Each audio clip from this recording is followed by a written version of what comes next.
relationship. The Emir is a fantastic man, respected all over the world. Prime Minister likewise. But we have to go to the Emir first. Do you agree, Mr. Prime Minister? But highly respected people, great people. And we worked very well together. We have our deal done with Iran, and it should be successful. It goes to a second stage, which I think will be actually easier. I didn't want to attack them last week, but we had no choice. And we did it twice, actually. We were doing it a third time, and we were able to not have to do that. But we have a deal that's a fair deal. It's a good deal. We are not investing any money in Iran, by the way. That rumor got out there yesterday. It was ridiculous. We have the right to go in someday and do, if I want to do something, or somebody wants to do something, but we are not investing any money. We have no obligation to invest any money in Iran. Working with Qatar and the people of Qatar was really a pleasure. They were tough, they were strong. You know, they are the closest to Iran physically. So with other countries, I noticed I had to travel about 45 minutes to get there. With you, you could walk right across the border. So you were in a more dangerous position. But I do have to say, you fought and you helped us, and with great bravery. So I just want to compliment you on that, and you'll always be my friend. Well, thank you very much, Mr. President. It's always a pleasure seeing you. I want to thank you for your leadership in this very, very important, critical time in the Middle East. And I think, as you mentioned, Mr. President, this is a very important deal. There's still a lot of work to be done, but I think, you know, with this momentum, if we continue like that, Mr. President, I think we can achieve and do great in the region. So it's going to be very important for the region, very important also for Iran as well.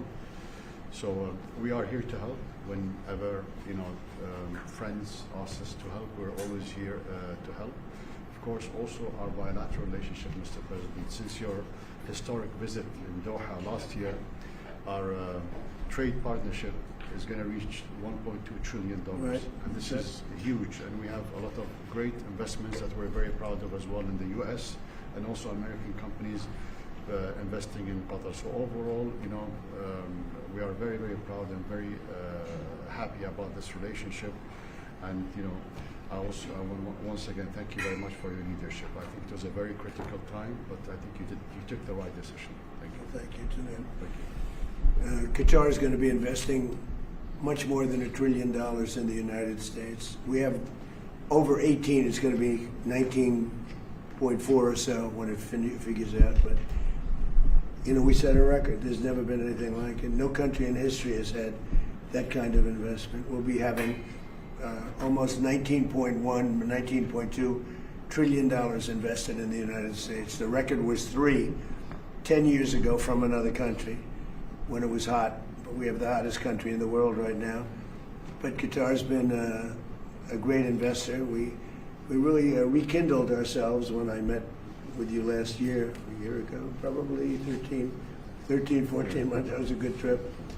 And it was May, so they're gonna, last May, I think. Yeah, I mean, yeah.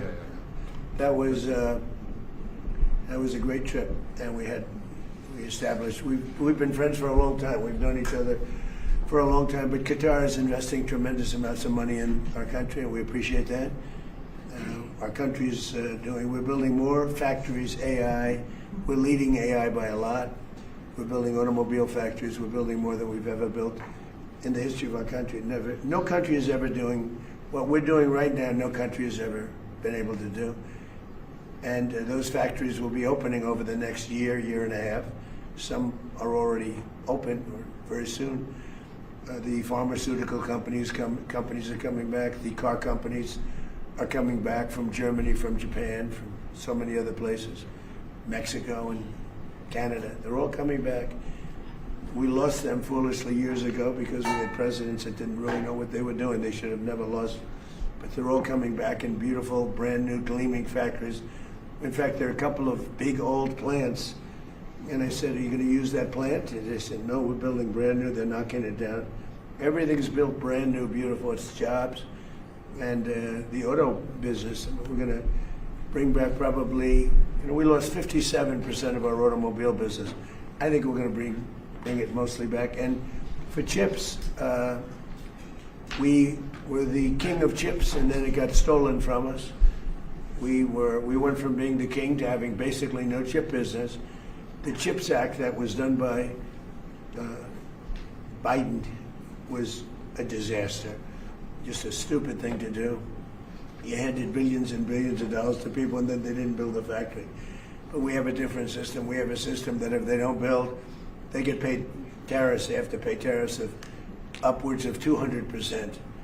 They don't have to pay anything for a little while, but if they don't get their plant built, then we would have, I think, 50% of the chip industry by the time I leave office, so maybe more.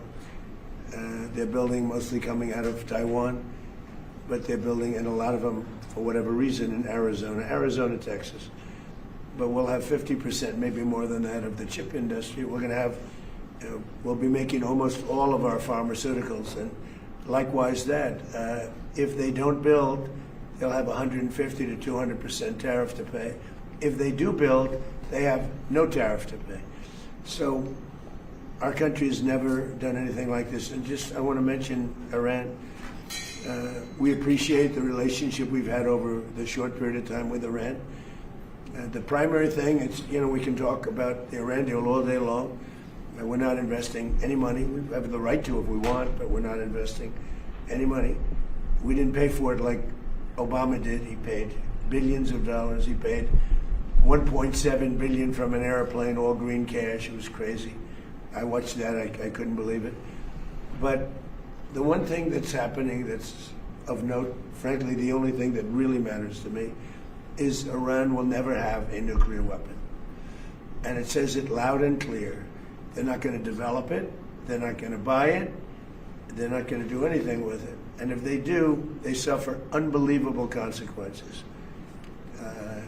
Not just a little bit like, I won't even tell you the consequences, but the consequences are the ultimate consequences. And with that being said, I hope we have a very good relationship. But the biggest thing is they will not have a nuclear weapon. And that's the reason I got in, and that's the reason I agreed to sign. And we originally had, Marco was with me, and they originally wrote that we will not develop a nuclear weapon. I said, no, you're not going to develop it, you're not going to buy either. So we have, that took another couple of days of time. Everything was, it's ridiculous, but so we they will not develop, purchase, buy, or any other thing. They're not going to acquire a nuclear weapon. If they do, all hell will rain down on them. And they're not going to do that, Now, you talk about regime change. I never cared about regime change. It's never a part, but I guess you have regime change because you know better than anybody. The first group, they're all dead. The second group, they're dead. A part of the third group is gone. And we're dealing with people that I think are very rational people. I mean, they were nice to deal with. They were strong people, smart people. I think actually they're smarter than the first and second group. But they're not radicalized, and they're, looking to help their country.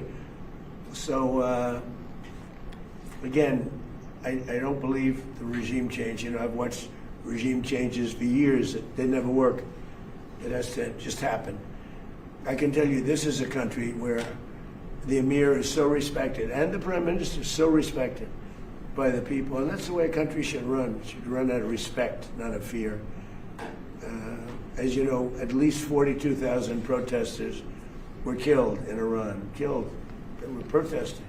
The wrestler, they had the big event at the White House the other day, the UFC, and they were all talking about he was a great fighter. And he was hung with his two friends because he spoke something about their regime. It's tough stuff. So we're very happy that we're involved. We're very, very impressed with Qatar and the way they've handled things because they were really on the line. They were in the front line. They were being shot at just about as much as anybody, but you were a lot closer because you were right there. Literally, I could walk in a minute. Every other place I have to take a plane, but I can walk.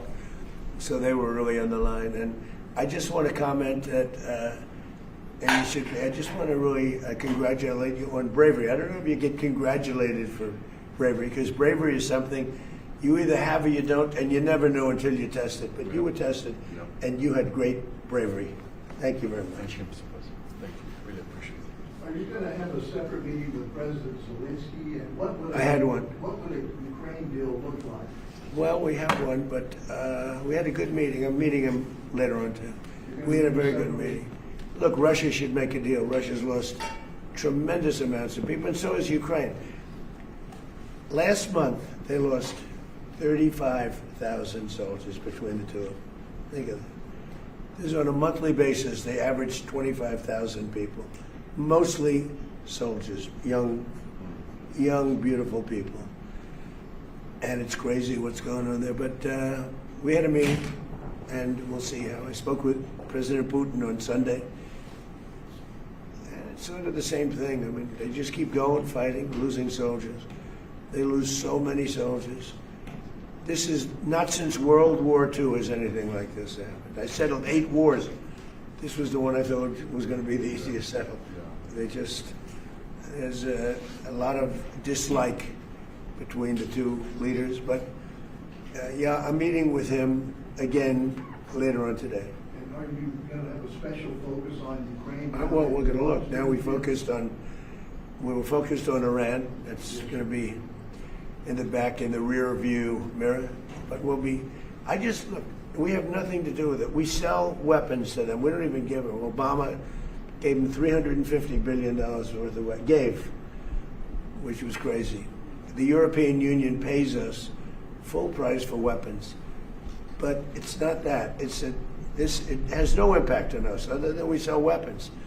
We're thousands of miles away. But the only reason I don't like to see 25,000 young people die every month. Every month, 25,000 people die. Young people, they're just starting their life.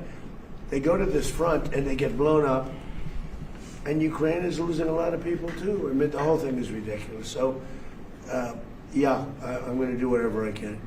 Mr. President, if the Iranian regime continues to kill their own people, will you still move ahead with this deal? If they refuse to what with their people? If they continue to kill their own people, the Iranian Well, we talk to them about it, and we see. I will say the majority of that took place during the first and second regimes, much more so than now. It was much more severe, but it's a terrible thing. Yeah, do you have a question? Yes, Mr. President. This is for both you and the Emir. What are the economic opportunities? Well, I think they'd be good. I mean, I can tell you from our standpoint, we have a lot of opportunities all over the world. But the Emir lives right next door, and I think, they have a lot of oil. I think they'll be good. First, they're going to have to prove themselves, I think, before any of us go in there. But I hope they do well. I hope they do well. Look, one thing, whether they do well or poorly, they can't have a nuclear weapon. That's a big thing. If they had a nuclear weapon, they would have blown up Israel, they would have blown up the Middle East, and they probably would have taken a shot at us. We would have gotten them first, I think. But they would have done tremendous damage.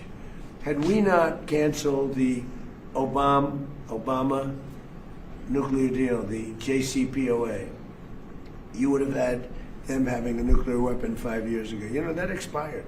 That was a road to a nuclear weapon. It was the dumbest deal I've ever seen other than NAFTA. NAFTA maybe was even dumber. But just in terms of a bad deal for us. Paid them billions and billions of dollars. We pay nothing. They paid them billions of dollars. And it was a disaster. I terminated that in my first term. Had I not terminated, and we hit them hard, we terminated it. In my second term, we sent in the B-2 bombers, and we terminated their, I call it the nuclear dust, their enriched material, right? And totally effectively. And I remember when CNN, which is fake news, I don't know, he probably is, but CNN said, well, maybe it wasn't that effective. So the Atomic Energy just reported that it was one of the most devastating bombings that they've ever seen. The whole mountain collapsed on top of it. And frankly, to go get it, we're going to go get it. But to go get it is a big deal. Because they say only China and us have the equipment where you can even get. The whole mountain is collapsed on top. We have cameras on it. You could make the case, why are you even bothering? Because it's not really valuable. It's, you know, it's probably $500,000 worth. It's not very valuable stuff. But I think psychologically we want to get it.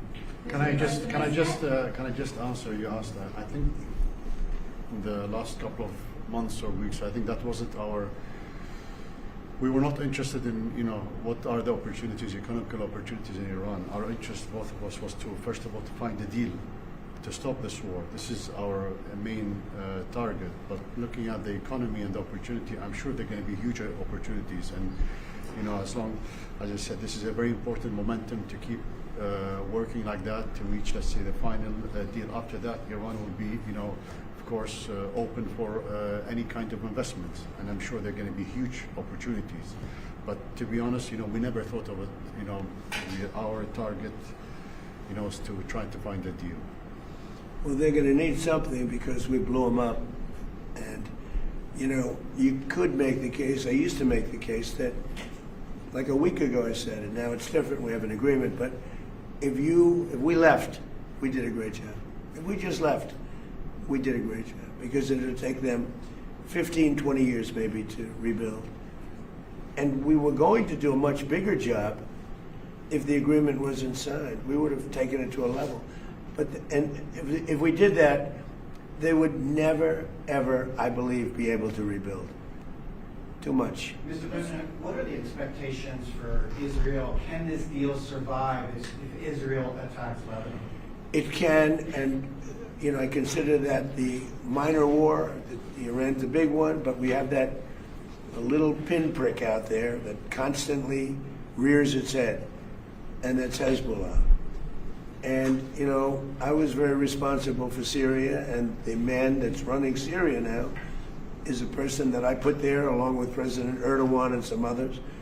He's done an amazing job of pulling it together. He's not a Boy Scout, but he's done an amazing job of pulling it together. And he is very good with Hezbollah, does not like them. And I'll tell you what, Israel's fighting Hezbollah too long, and too many people are being killed. And you don't have to knock down an apartment house every time you're looking for somebody, because there are a lot of people in those apartment houses, and they're not all Hezbollah, that I can tell you. And I suggested to Israel to let Syria take care of Hezbollah. Because to be honest with you, I think they do a better job of doing it. Is that more important? And I didn't like Syria. I didn't like where 2 hours before we're signing the agreement that there was an attack in Lebanon, in Beirut. It was right in, it wasn't like in the southern side, and you know, it was in Beirut. I did not like that. I let them know that. I didn't like it, not at all. But I think that Syria, you know, he's pulled that country together amazingly quickly. He's very capable. And he's been very good for me. He's protected everything that I've asked for, he's done. And if Israel can't do the job without killing everyone else, he'll do the job. Syria will do the job. Are you frustrated with Netanyahu, sir? No, we had a great relationship. We're talking about some end details. I didn't like that he did an attack based on you know, there was a very minor little thing with some drones that were released, and he ends up doing I saw that attack. I saw where that bomb went. Did you see what happened? That was a vicious, that was too much. You know, you can do too much also. But we've had a very effective relationship. Without us, without the United States, there would be no Israel. Without me, there would be no Israel, because no other president was willing to do what I did. I've had a great relationship with Bibi, but now Bibi has to be more responsible with respect to Lebanon. Lebanon used to be a great country. It was a country where you had professors, doctors, lawyers. The great intellect was in Lebanon. Now it's terrible. I would say of all countries, they've been treated the worst. And they can't defend themselves. And they have Hezbollah, which is a problem for them. So, no, I'm not happy with the way Israel has handled themselves with Lebanon and with Hezbollah. They should have been able to do the job faster. It just goes on forever. And when that happens, it throws a negative light on the big deal, and that's the deal with Iran. So when you ask me about Bibi, an unbelievable relationship. But Israel would have been blown up a long time ago had I not gotten involved. Two things I did. I terminated the Iran nuclear deal. Barack Hussein Obama sold out Israel for Iran. He went to Iran. He sold them out. How anybody can vote for this guy or the party, the Democrats I call them because they're dumb. They're dumb people. That's number one. How anybody can vote for them. And the second was the B-2 bombers, just totally destroyed. So they had the right, the JCPOA. I watch these politicians. I watched a Senator Reid that nobody ever heard of the other day. Well, this deal is the same as the deal with Barack Obama. No. This deal is a wall to a nuclear weapon. His deal was a road to a nuclear weapon. My deal, they can't have a nuclear. They get blown up. If they have a nuclear weapon, they get blown up. In his deal, they were allowed to have a nuclear weapon. And in all fairness to Bibi, I remember very well, Bibi came to Washington and he begged Obama not to make that deal. And Obama was on the side of Iran, not Israel. And he made the deal. That deal was a disaster. I terminated that deal. And if I didn't terminate, and was very tough after the termination, and if I didn't do that, Howard knows better than anybody. If I didn't terminate that deal, I believe that Israel wouldn't be here right now. And the second one was what we did with respect to the nuclear dust, as I call it, right? We blew it up. The mountain collapsed on top. You can't get to it. And they were 2 weeks away from having a nuclear weapon. And if they had a nuclear weapon, they would have used it on Israel, and I hate to say it, and probably the rest of the Middle East, because they had all those missiles aimed at the Emir, at Saudi Arabia, at UAE, at Kuwait, at Bahrain. I mean, the biggest surprise in this whole thing, I didn't think you guys would, I thought he would aim at Israel. But he didn't aim at Israel, much less. He aimed at your countries. And actually, that was a mistake for them because it brought us, these countries, in particular the 5 countries, it brought us, I mean, he even hit Turkey once. I never understood it. Nobody's going to understand it. That's the problem. They're totally irrational people. And those people are now gone. And I think Iran has rational leadership now. But you wouldn't have, if it weren't for the United States of America, with me, because Obama was the opposite, Israel would not exist right now. Israel would have been blown off the face of the earth, 100%. And every smart person in Israel knows that. Okay, thank you very much, everybody. Thank you.